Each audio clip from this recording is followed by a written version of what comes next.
Herkese merhaba arkadaşlar. Bugünkü videomuzda bir challenge intro yaptım. Buna dislike atın. Ben de attım hatta.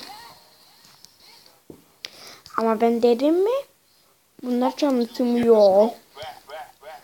Per dünyası izliyorsan ben ibne değilim. Hiç kimse onun tanıtı yapmış olabilir.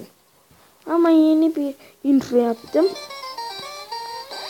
Beğenmezsen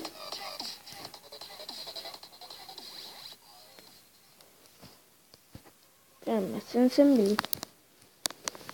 Bu arada diss atın şuna. Sizce mi o introyu yazılarını görünce ne yazdıklarını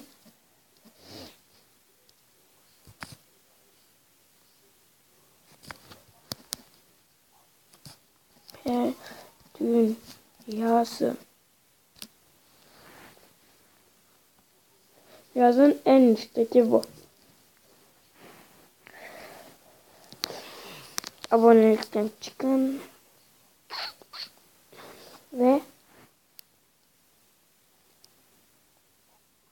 izleyin. Başka videolarıma çalıntı olmayanlara bile sattı. Ben de onu attım.